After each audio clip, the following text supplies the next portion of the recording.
Here we are, we're back on the Bedrock Guide world, and I had intended to go looking for diamonds and to show you guys the best branch mining techniques out there. But we kind of need to have Fortune 3 and probably Mending first. So changing gears, we're gonna get those today. Now, before we're able to actually go get those, or before we want to go get those, we're gonna wanna have some stuff to trade. Because see, the method that we're gonna use is villager trading. And to trade with villagers, we're gonna need to be able to get some emeralds. And I think to get the emeralds that we need to do so, we're just going to use our crops that we're growing. We might even expand this to make it twice as large. That way we have melons and pumpkins to trade. And finally, I need to continue to work the, oh, there's a wandering trader here. This is the wandering trader. He's either good to trade for things that you don't have that you really want, which there's nothing here, or he's good to kill, like this.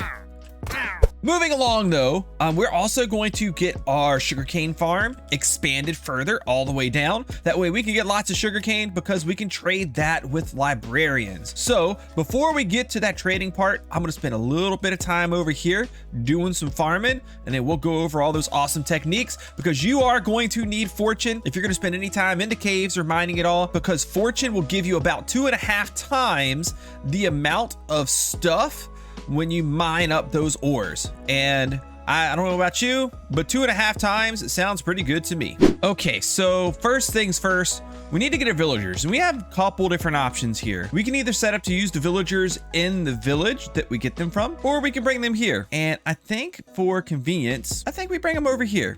So I got myself a boat in my inventory. I also have myself, well, I will in a second, there we go, a lead. Now in Bedrock Edition, leads can attach to boats, whereas on Java Edition, they cannot. So we're gonna take use of this nice little feature when we go get our villager here in a second. Let's go to the village that I think is this way. Is it this way? Also, I know I'm gonna need a little bit more leather. We'll go over that in just a moment here, but yeah, we're gonna take care of those cows. Sorry. Ah, there it is. The first thing I'd like to see here, is there any sort of librarian villager here? But I'm not sure if there is a librarian here. Oh, there is. This is a librarian villager right here. What does he have? He has an Unbreaking 1. Where's your house, sir? Where's your house? Hello? You'll know the librarian's house because he might have a few bookshelves. And at the very least, there will be the librarian's profession block. Let me see if I can find that to show you. Is he trying to get up here? Hello, sir. Is this your house? This is a pretty big one. Oh yeah, this is it. This is it. Oh, this is gonna save us so much time. This is so great. Yes, I need this. Fine, sir. And I also, yeah, don't tell anybody. Don't tell the villagers. We're gonna steal these.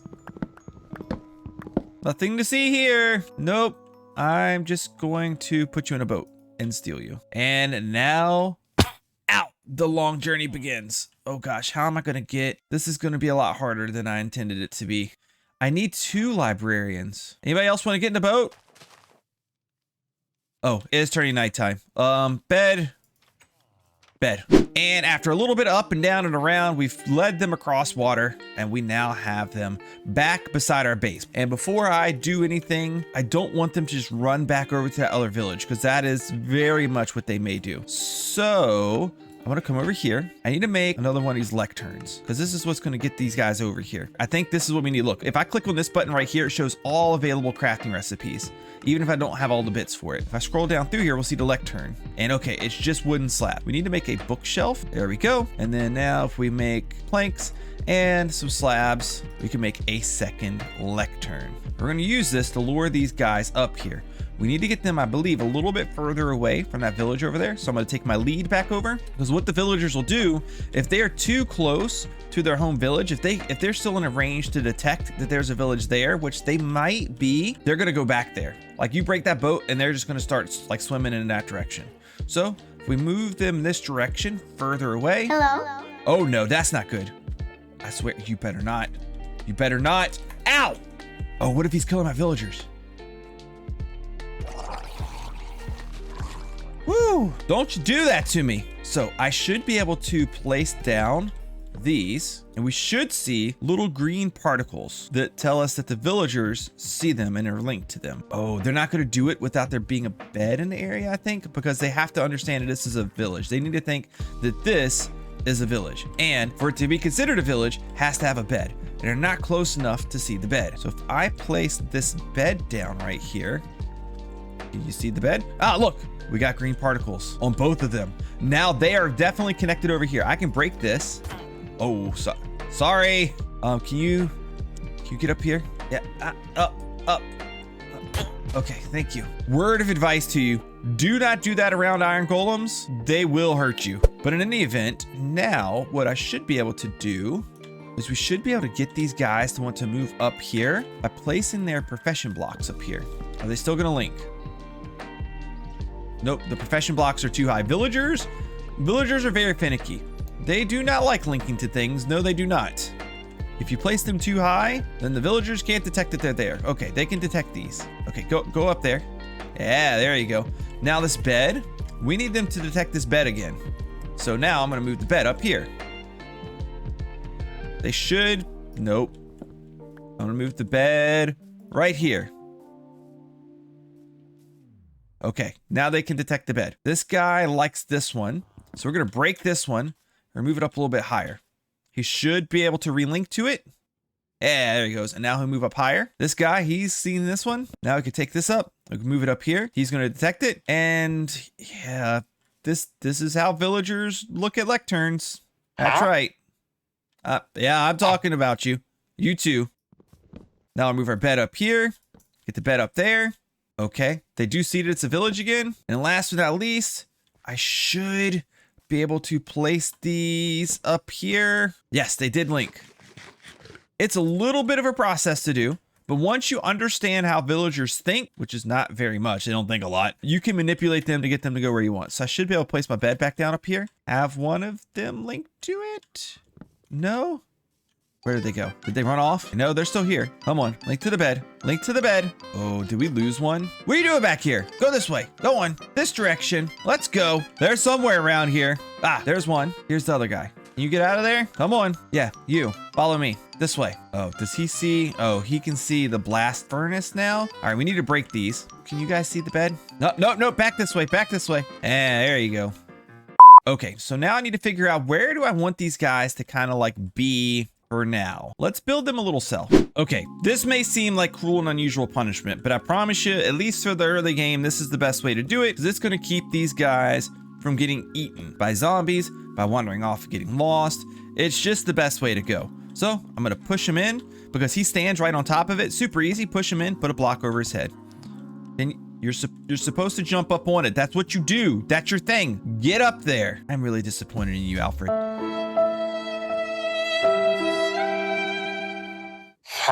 Ah, there we go. Good job, buddy. All right, get in there. There you go.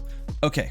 Now, we're going to want to keep these guys extra safe because even though it looks like they're safe in here, they can still get their faces eaten by a baby zombie. If we put a trapdoor right here, believe it or not, this little space right here is too small for a baby zombie to get into. And when we're not using them, we can keep these doors closed and it'll keep skeletons from being able to shoot them as well. So while this seems like it's, you know, it's a little cruel, it's for their own good, I promise. Okay, so I'm actually in the world menu right now. And the reason why is because normally when I make a world, at least now, I've been kind of talked into doing this because it saves a ton of time. I use a pack called Sea Trades. Sea Trades allows you to see all of the trades that a villager will have before you level them up. If I deactivate this, you will see what you guys will normally see if you don't have this add-on in place, which is if I look at this villager, I can only see the trade level that he's currently at, meaning this first level. The Sea Trades add-on allows you to see all of them. And a lot of you guys are playing on a console and you aren't able to do add-ons, don't want to do add-ons. You're gonna have to do this the old-fashioned way. Now, I'm gonna show you the easiest way to do this the old-fashioned way because I want to do this the way that you guys are gonna do it at least this first time. So let's get ourselves some redstone out and we need some slime as well. So if I look here, I want to make a sticky piston. Looks like we need one piece of iron. So let's get ourselves a piece of iron. We can now craft ourselves a piston. Bam. And then now that we have a piston and we have slime, we could craft ourselves a sticky piston. And now one more thing we're gonna need, we need a lever because this is gonna be by far the best and easiest way to do trade rolling. Now trade rolling, what it is this villager right here In this first slot, he only has a bookshelf. So what we need to do is we need to break this. You see, he no longer has a profession. Also, this right here keeps him from getting out. He thinks he's stuck. He's not very bright. We place this back down. He turns into a librarian again. He still has that bookshelf trade. So instead of breaking this and placing it each time, I'm gonna put a lever on the sticky piston and I'm just gonna flick it once, flick it twice. Bam. And he's gonna reset his trades. It doesn't look like it, but if I do this enough times, you see he has this infinity enchantment. You don't want that. Trust me. We're going to want a better enchantment for our bows later. But what we could do is we can keep flicking this back and forth until he has either mending or fortune 3. I like to flick it twice just because it puts it back in its original spot. Functionally, it's the same. Do it however you want to.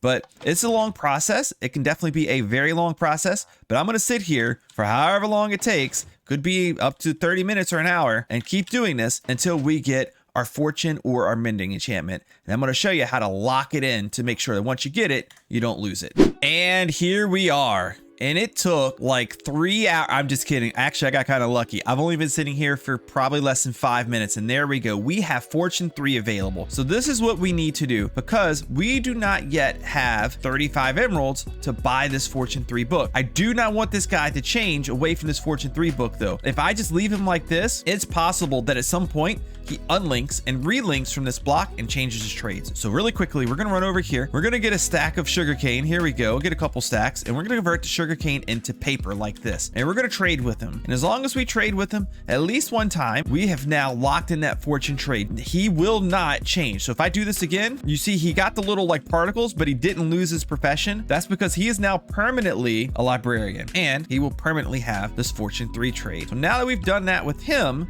we could do a couple different things. So my original intention was trading with the farmer villagers over here, which we could probably still do if this isn't going to be fast enough. But like we have a good sugarcane farm, right? So like I could just take all the sugarcane, I could convert it all into paper just like this. And like we can trade with him until he doesn't trade anymore. He will eventually lock his trades, meaning that like he's going to decide like I've had enough, so I'm going to stop. And there we go. But we got 21 emeralds out of that. It's not quite enough to get the fortune 3 book, but it'll do. It'll do. So now we're going to go ahead. We're going to move this over and we can now do 2 things. First, we can just set this up and do the exact same thing with this guy, which just has a bookshelf right now. And also at some point, this guy, he will start trading paper again. They will refresh their trades up to twice a day. But you'll see sometimes the trade is going to become more expensive because, you know, supply demand economics and all. So we're gonna let him sit and do his thing here. We'll close him up. You don't need to see us do this. And yeah, now it's time to get ourselves a mending trade, and then we'll talk about those, and we will display mending and fortune for both of you. Okay, so another thing to note here, once you get used to how much trades can cost, you may not be happy with the price. Right now, we're in the early game, and I know I'm going to want to buy a lot of mending at some point in the pretty near future, and getting emeralds is not super easy to do right now. So 36 emeralds, honestly, is a lot for a mending book. So if you wanted to, you could decide to keep it. You could get your one mending book by doing several paper trades, and it wouldn't be too bad to do. But if you're greedy and picky like me, I'm not going to spend 36 emeralds for a mending book. I know the going rate can be lower. Really, if you're anywhere in like to say like 10 to 15 range, you're probably okay in my opinion. I'm going to keep re-rolling it though until we get mending at a little bit lower cost. And here we have it. I told you we could find it for cheaper. We got a 12 emerald mending trade, and I think that is perfect. So let's go ahead. Let's lock our friend in here. We'll do a little bit of trading with him just to get ourselves some extra emeralds. So now if we trade 12 emeralds and 1 book, we will get ourselves a mending book. You also may hear that I'm getting experience points while I trade. That's because these guys, they give you experience points when you trade with them. And it is a great way to level early in the game. You see, I'm actually at level 32 right now. We're going to go over a full episode of enchanting a little bit later. So if you have questions about enchanting, you want to know the best enchantments to get, don't worry. We will be going over that in the near future. But for now, I need to get a few more emeralds so we could buy this fortune book. And as you can see, paper trades are available. So we should be able to do this nice and quickly.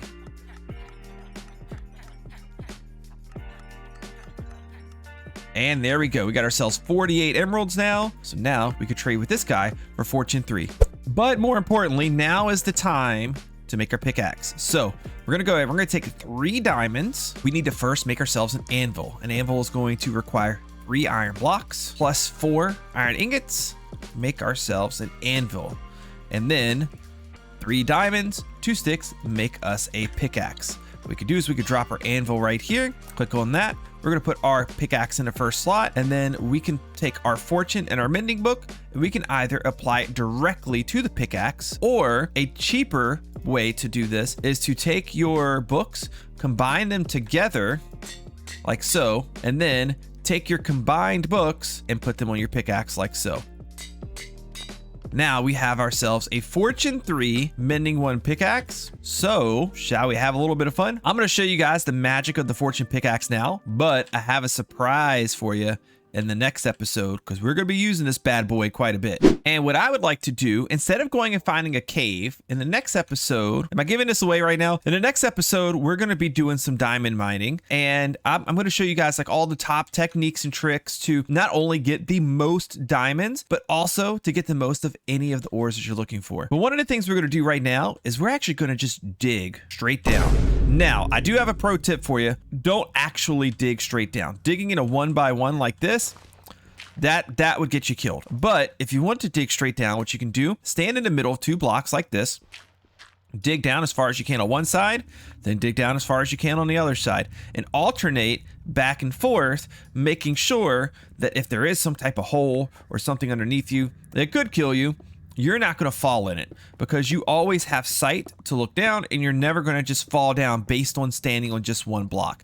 This is the safe way to dig straight down and to not die. Ooh, and I actually can give you guys a little bit of an example right now. Normally, if I was using an iron pickaxe on these, I would get 1 and 1, because that's all you get from iron ore when you mine with a regular pickaxe. So now that I have fortune, that would be 1, 2, 3, 4, 5, 6, 7, 8.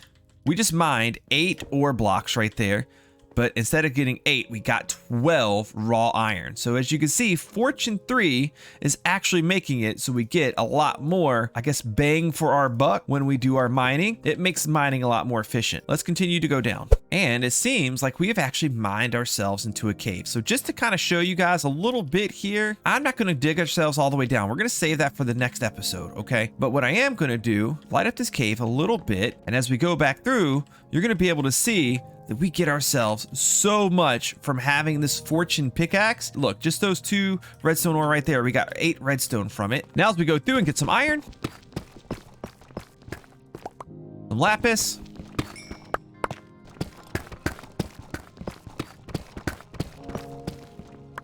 now I can't seem to find my way out of here. This, I should have marked the way I dropped in. This is not good. Hello? Ah, here we go. So when we go back in here in the next episode, we're going to dig this down further. But just in like a minute, I just got myself 45 iron, 8 redstone dust, 15 lapis. I only found those 2 ore. Only found the 1 lapis ore right there. But we got 15 from mining up that 1 lapis. That was a lot. We got the 45 iron. This is really nice because, okay, so now we have our little hole there, which we'll dig out a little bit further in the next episode. I need to show you guys one more thing about using fortune. I mentioned this in a previous episode. The fortune enchantment works on crops as well, which is absolutely awesome. Using any fortune tool on a crop gets you so much. What is that, 6 right there? We just got 6 potatoes from 1 harvest. Do it again. We got another 4 from that one right there. And I think I can go through and just kind of pick some like, oh wow, 16 to 23. We got 7 potatoes from just that one little harvest right there. So as you can see, the fortune enchantment not only makes mining a lot more efficient, but also makes getting crops a lot more efficient. If you're wondering which crops it works on and which it doesn't, you're gonna need to go backwards 1 episode to my, oh, hey, can you get out of here? I got villagers around here, bro. I can't have you out here like that, just wandering around like you own the place. But there are a number of crops that the fortune enchantment does work on. I would probably want this to be on an axe when I'm doing that, but look at all of those melon slices. We just got 9 right there. So that is absolutely awesome. And yet another reason why you need to get the fortune enchantment nice and early in the game. But now before we end things up, I've been getting such great tips from you guys in the comment section down below. First of all, I want to encourage you, go down to the comment section and leave them. But I wanted to take a look at a couple. Now, I got a couple of nice tips from you guys in the last episode of some things I forgot to mention or didn't get to when it came to farming crops. Yes, including you, Wraith, one of my admins on my channel. One is that these guys, pigs, also like to eat beetroot. So beetroot does have a use. It could be pig food. Here you go, buddy. You can have some. And another thing is the farm over here is very susceptible to having mobs break stuff, right? Because we can have cows and pigs and other animals come over here and plop down on top of our stems and end up breaking our melon and pumpkin stems, which would mean we'd have to replant them. So to keep that from happening, what we can do is we could take a fence and then set that up around here, and this will keep our crops nice and safe. And that will do it for this episode. If you enjoyed this episode, please leave a like and comment down below, letting me know what you learned from this episode and what tips and tricks you may have that I did not go over when it comes to early game villager trading. Also, if you especially enjoyed this episode, click the super thanks button down below. You can leave a donation for this video specifically, or consider becoming a channel member so you get access to my servers. I thank you so much, and I will see you in the next one. It's turning nighttime. I'm gonna go to sleep so zombies don't eat my face. Goodbye.